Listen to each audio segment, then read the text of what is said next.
Sampurasun Wadia Balad ATE official di mana wae ayana. Alhamdulillah wa syukru ala ni'amillah.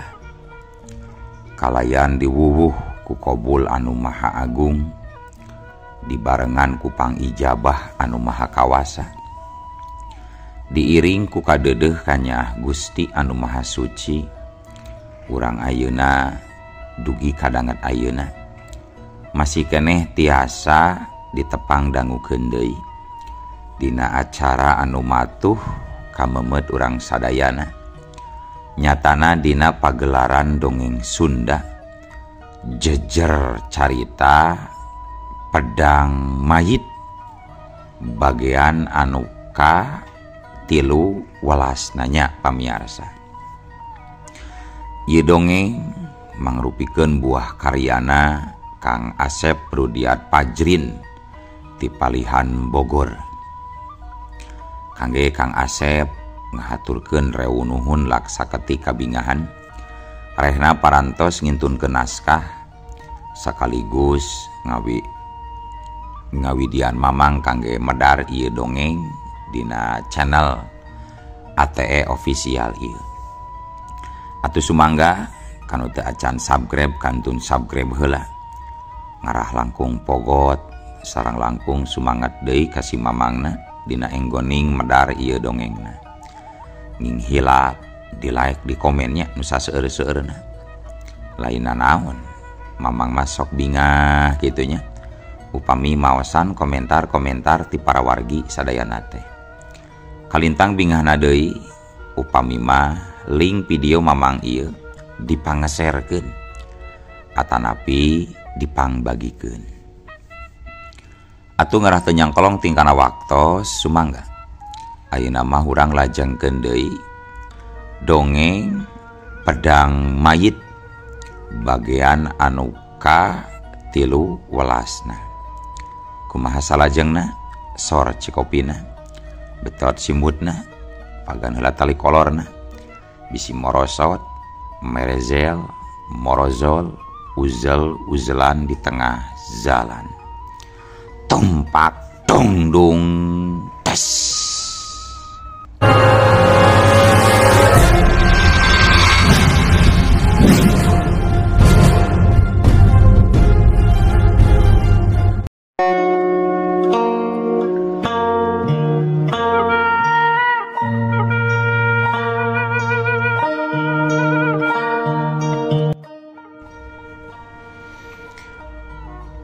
Para wargi sadayana, Kisarpa nu aya di hareupeun Jakarungsing mah teu ieuh nyahoeun.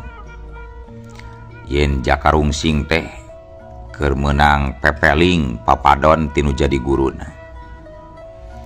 Anggur napokeun be Kisarpa mah kalayan teutepan anu pinuh ku rasa karunya. Dirina nyaho lamun Jakarungsing anu aya di hareupeunana teh keur nadangan tatu anu lumayan parna. Keur kitu kadenge anu nyarita, "Bah, cios teu nyandak susu embe teh, Bah."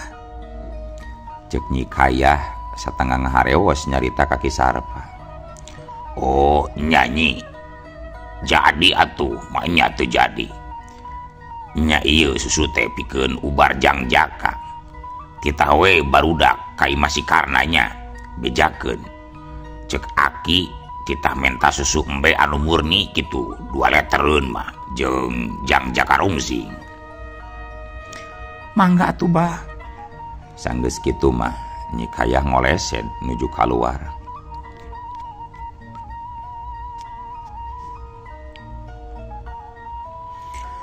Sawatara eta di tempat sejen caturkeun Sekar Mayang Ratu Totok Parang Tritis.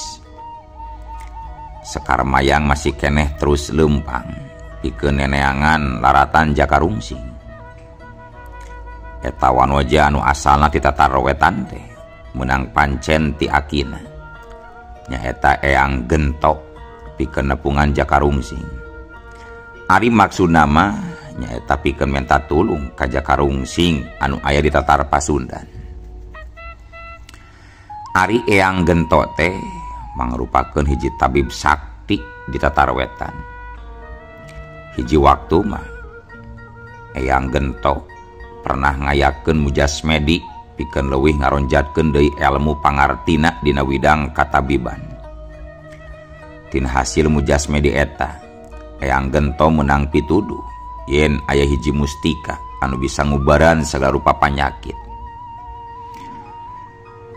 Eta mustika ayana teh di Guha Larong. Bebentukanana nyaeta mangrupa batu ali segede endog puyuh. Kalirna hideung Bangbara kalayan mibanda ngaran nyaeta mustika Badar Wulung Manikmaya. Najan eta mustika teh geus jadi hakna Eyang Gento, tapi can bisa kapimilik sapinuna. Sabab Badar Wulung Manikmaya teh masih keneh aya di Guha Larong. Di bulan kuramat lancah tali alas. Geus sateka pola Eyang Gento ngalepaskeun eta tali ramat. Tapi anggar teu bisa pageuh. Akhirna nalika Eyang Gento geus ampir peunggas harepan menang pituduh gaib yen eta ramat teh bakal bisa dipegat-pegatkeun ku hiji pakarang anu mana ngaran pakarangna nyaeta pedang mayit anu dipibanda ku saurang jawara aliran bodas di Tatar Pasundan anu boga ngaran Jakarungsing ti Cadas Ngampar. Nyaku kituna Eyang Gento nguntus anu jadi incuna nyaeta Sekar Mayang pikeun lunta maluruh Jakarungsing sarta menta bantuanana. Wih deui kana carita. Sabot Sekar Mayang keur ngagandeang leumpang ngadadak tina hieumna balik rurungkunan aya nu pating geura jeleng. Satuluyna mah di hareupeun Sekar Mayang teh geus pating bedega 3 urang lalaki anu ngahalangan jajalaneun. Corelat julung jeleng. Lamun ngilik kana papakeana sarta bebeungetanana geus tangtu. Eta 3 jirim teh lain jalma anu balener. Urun heula nyi, urun. Cek si Barnas salah saurang tinu tiluan. Oh, aya naon ieu teh? Nah, megatan kuring ti dieu. Tembal Sekar Mayang malik tumanya. Urang weatan geuningan euy nu geulis teh euy. Cek si Jamhari milu nyarita. Sanggeus ngadenge kekecapan Sekar Mayang anu medok pisan lentong jawana.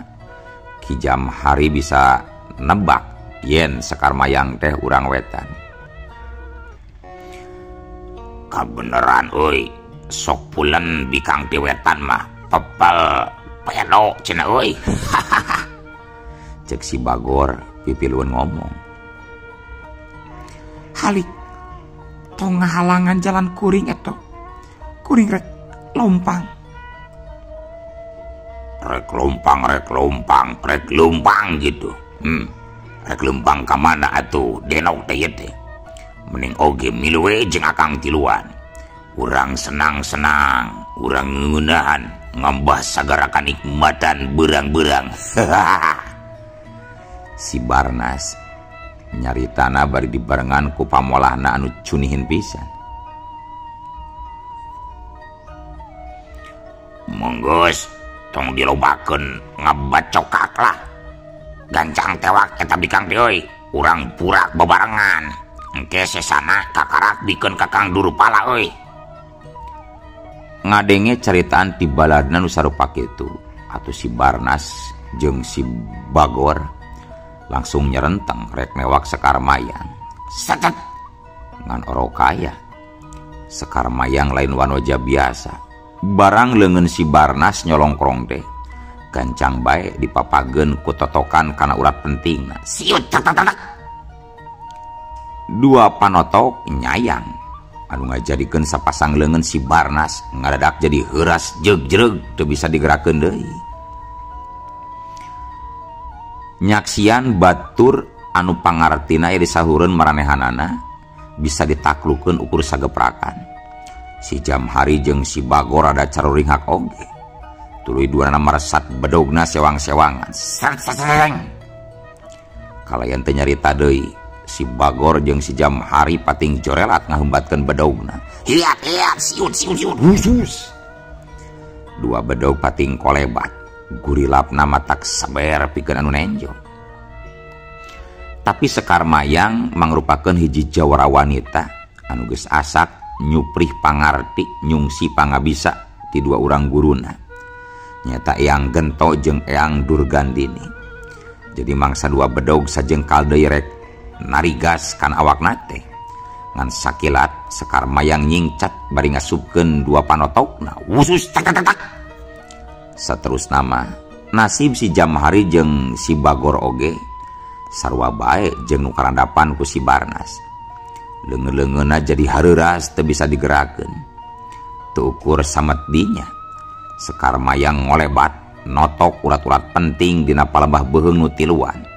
Ngajadikeun si Barnas, Jamhari jeung si Bagor teh teu barisaeun ngomong. Siut tak. Sanggeus kitu mah Sekar Mayang ngagandeang deui leumpang. Neruskeun deui lalampahanana.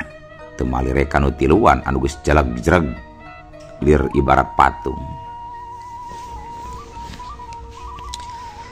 Teu karasa lempangna Sekar Mayang harita geus anjog deui ka hiji lembur. Reg. Sanggeus aya di hareupeun warung, Sekar Mayang ngeureunkeun lengkahna. Punten Bi, pangalaskon sangu Bi, cek Sekar Mayang nyarita ka Bimarni anu boga warung. Oh, mangga Nyai, mangga. Tembal Bimarni bari gancang cakah cikih pikeun nyumponan pamentan nu jadi semahna. Warung Bimarni teh kawilang gede oge sarta loba anu dijualna.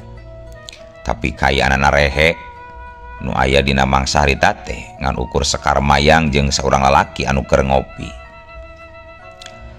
Sareng sena dahar Sekar Mayang ngalungkeun pananya ka Bimarni.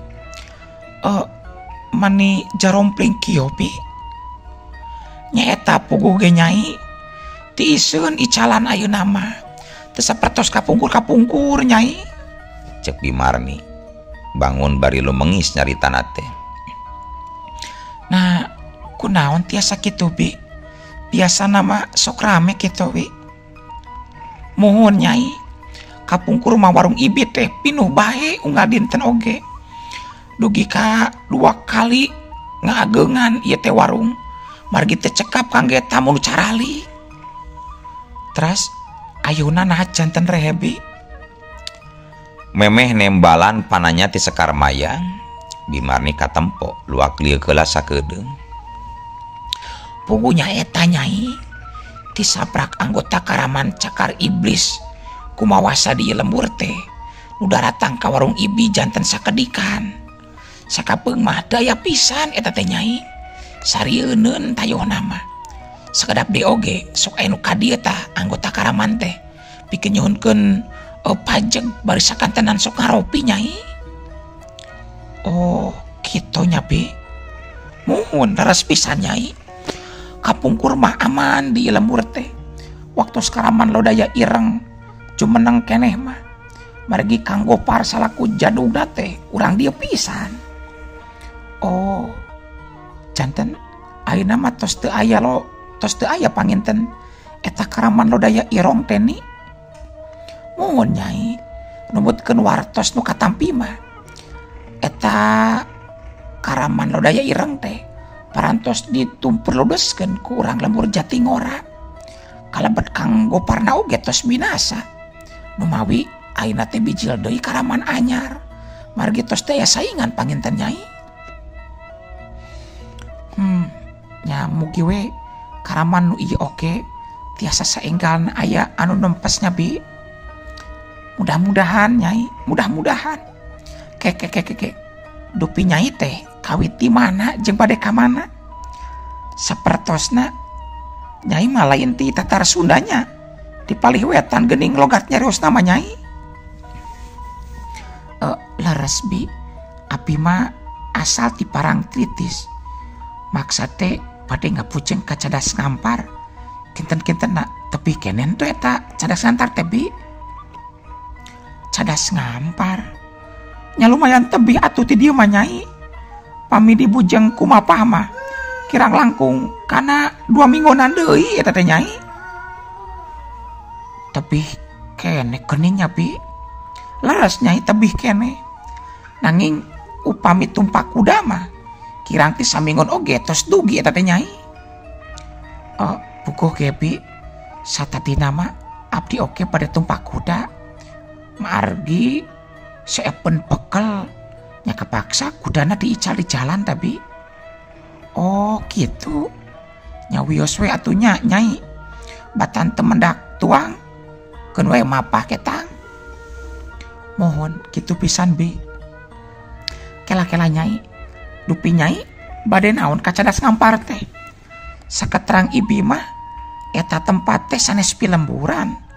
Nanging hiji basisir anu dikurilingan ku leuweung geledegan eta teh nyai. Abdi teh bade nepangan hiji jalmi anu jenengane Jakarungsing bi. Jakarungsing. Keke. Asa kantos ngadangu nami eta teh nyai. Pikeun sakadapan mah Bimarni kerang kerung siga anu keur nginget-nginget. Oh nya emut aya nama nyai. Jalmi disebat ku nyai nembe teh nyaeta Jawara anu tos hasil ngabinasakeun Kang Gopar katu sadaya anak buahna. Ibi oge ngadangu tinu sok jarajan di dieu eta teh nyai. Janten pami kitu mah Jakarungsing teh tos aya tos teu aya di Cadas Ngampar atuh nya bi. Rupina mah kitu panginten nyai. Nya saena mah nyai ngabujeng heula we ka lembur Jatingora. Manawi we atuh jalmi anu dipilari ku nyai teh eta pisan sareng masih aya kene di Jatingora nyai. Mohon oge nya pi. Tebih kene teu eta kinten-kintenna Jatingora teh pi. Tos caket atuh nyai ti dieu mah. Teras bae ngulon. Tekan tos 2 dinten oge dugi gerak ka Jatingora. Nya atuh pami kitu mah abdi bade neras bae ka Jatingora. Hatur nuhun nya bi. Sanggeus mayar anu di daharna mah tuluy bae sekar mayang amitan ka Bimarni. Anu saterusna ngagandeang deui leumpang nuju ka arah kulonkeun pikeun ngajugjug ka lembur Jatingora, lemburna Ki Sarpa. Cag urang tunda heula lalakon sekar mayang anu keur ngalalana pikeun maluruh laratan Jagongora anu boga julukan si pedang mayit. Ayeuna urang balik deui ka imahna Ki Sarpa nu aya di Jatingora. Saenggeus meh ampir sapoe jeput ngayakeun mujasmedi. Akhirna Jakarungsing beunta. Katembong paromanana rada cenghar ayeuna mah. Teu siga tadi teuing. Siga nama balukar tina ubar anu diinumna sarta olah napas anu dipigawena salila mujasmedi. Nalika Jakarungsing beunta kasampak di hareupeunana aya Ki Sarpa jeung babaraha urang jajaka. Kaasup nyi kaya oge aya di dinya satya nungguan Jakarungsing. Aduh, rada geunahun ayeuna mah Ki euy. Hararampang deui awak teh Ki euy. Ki Sarpa teu sirikna surak baka tingku atoh. Nempo Jakarungsing geus beunta deui sarta nyaritana geus biasa. Nya syukur atuh jang ari geus cager mah. Aki teh ka Cidariwangna kamari mah. Bari ngagabrug nangkep ka Jakarungsing nyarita kituna teh baka tingku atoh tayohna mah eta Ki Sarpa. Ari cager bener mah encan wing teh Ki euy. aya keneh ubar cenah anu kudu diinum ku uing ki.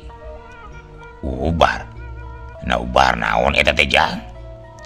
Cek Ki Sarpa ngalepaskeun rangkulanana tuluy netep seukeut ka Jakarungsing. Satuluyna mah barabat we. Jakarungsing nyaritakeun panyakit anu keur dirandapan sarta piubareunana. Tah kitu ki euy, jadi uing teh kudu maluruh ubarna lamun hayang cager sabiara-sabiara deui mah ki. Be ambe kening nepi ka kitu nanya Jang. Ieu tah anu dipika melangku akit teh. Aji panglebur jagat memang rosa. Nu matak taya jawara anu wanieun oge kitu. Sing sabar we nya Jang. Mugi we Ki Jang kancana teh bisa benang sagancangna Jang. Tenang laki, lila kene ieu 40 poe mah. Masih kene laluasa meakeun kopi sakintal maki. Hish. Nya angger we kudu diubaran atuh jangaran panyakit mah. Seueur keneh jalmi anu ngabutuhkeun pitulung di Jang Jaka. Siap kilah siap. Bantuan atuh uing neangan Ki Jangna kilah. Nya mangga Jang mangga. Teu dipenta oge. Ku aki pasti dibantuan pikeun maluruh Ki Jangna. Ngan sakanyaho aki mah Ki Jang kencana teh kacida girasna eta Jang. Sakapeung masuk ngaleungit oge eta sato teh Jang. Oh kitu Ki. Duh, kumaha newakna atuh ari lingas mah. Mangkaning kudu dinakayan hirup cenah ngabeunangkeun eta ku Jangna Ki.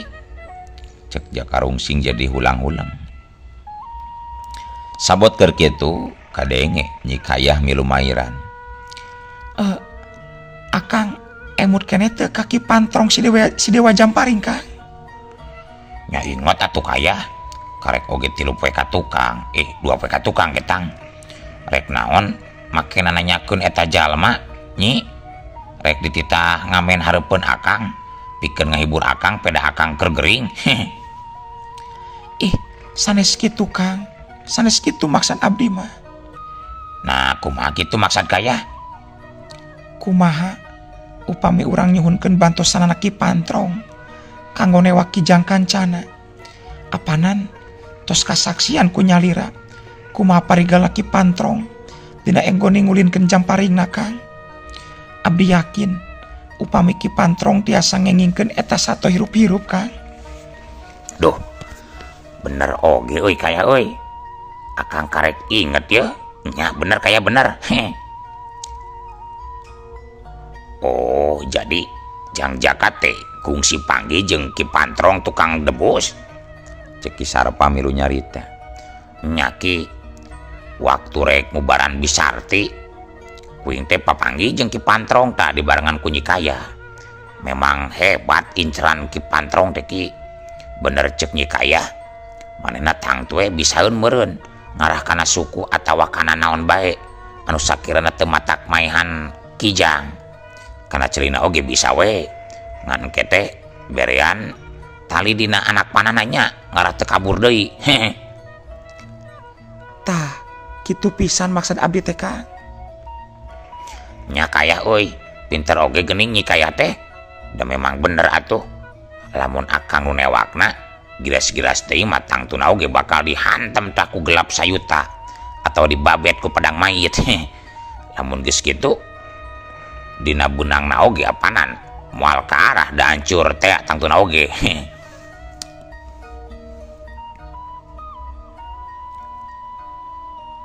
Nya geus we atuh ari kitu mah tong dililakeun deui Jang. Ayeuna mah urang teh ngan we Ki Pantrong teh mesa gancangna bisa mangkat ka leuweung larangan pikeun newak sato Ki Jang kancana Jang. Ti Sarpa sumanget naker dina nyaritana. Derina oge geus apal bener kana kahebatan Ki Pantrong teh. Jadi boga kayakinan yen eta hiji-hijina jalan pikeun ngabantu Jakarungsing pikeun menangkeun Ki Jang kancana dina kayan hirup-hirup. Kudu ka mana neangan Ki Pantrong teh Ki? Apanan Ki Pantrong teh tukang ngamen. Jadi tara cicing di hiji tempat meureun ku kurilingan gawena. gampang perkara eta majang. Urang lembur bakal dikerahkeun ku Aki pikeun neangan si Dewa Jamparing. Jang Jaka mah daguan be di dieu keun urang lembur tita neangan wartana ngeunaan Ki Pantrong. Duh, jadi genah atuh kawing naki. Ari kitu mah tinggal ngopi we nya Ki. Komo bareng-barengan ku Nyi Kaya mah anu lelendean kana deketin kolor. Ki Sarpa ukur mesem. Satuluy nama Ki Sarpa mere parentah ka Jajaka nu araya di dinya. Sangkan ngumpulkeun barudak ngora sarta urang lembur anu jarak jagene pikeun karumpul di bale gempungan.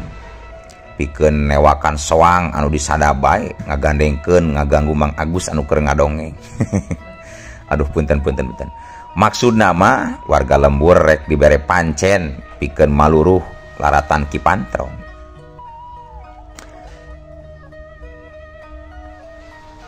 Sanggeus mere parentah mah Ki Sarpa oge terus indit ti heula nuju ka bale gempungan. Di imah karija karungsing jeung Nyi Kayah duaan. Kadenge Nyi Kayah cumarita, "Kang, bade moal Kang?" Bade naon ari Nyi Kayah? "Bade ngopi."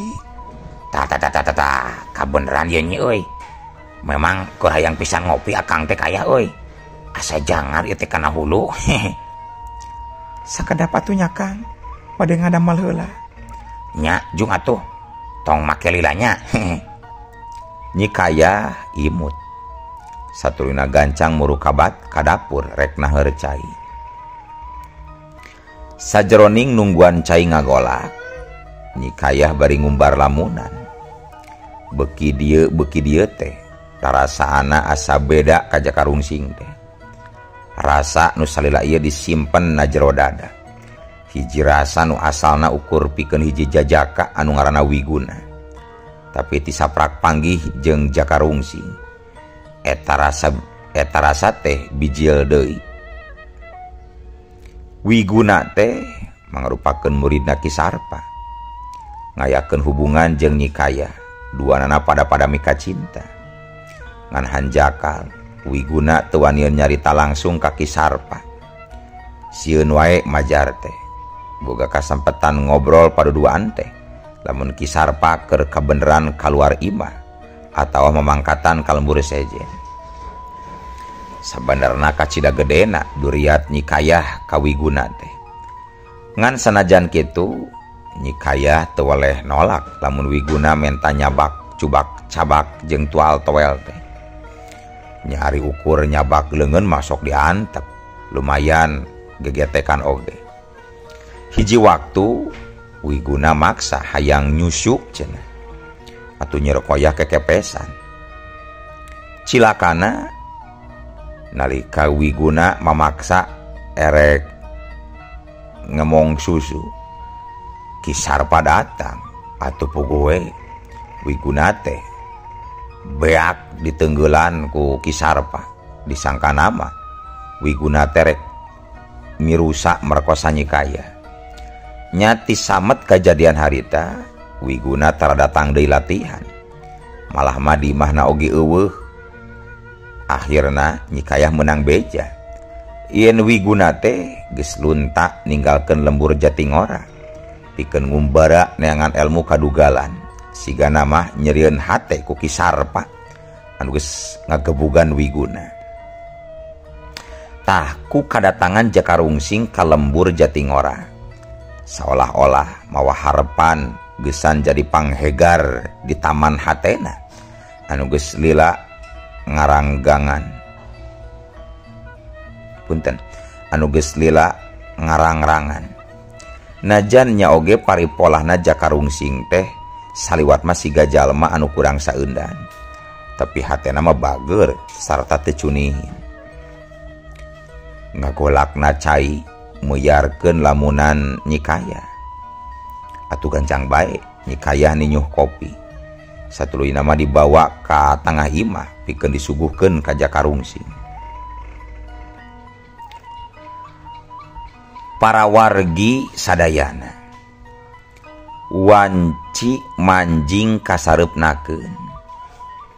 Panon poe geus reureuh sanggeusna sapoe jeput ngalaksanakeun pancena pikeun nyaangan alam marcapada.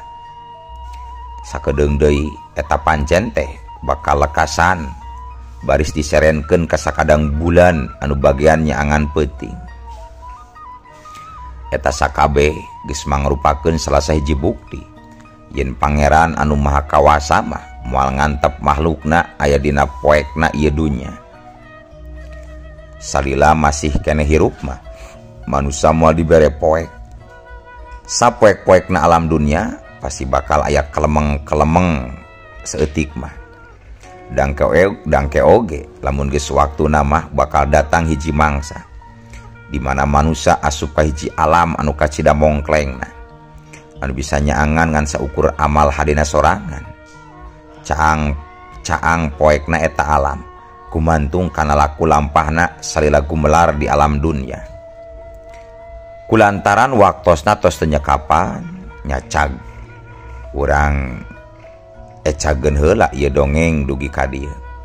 Insyaallah enjing pageto baris dilajengkeun deui. Atuh ku kitu ku kieuna mamang saja amit mungkur amit mundur ti payuneun para wargi sadayana. Hayu ah. Assalamualaikum warahmatullahi wabarakatuh.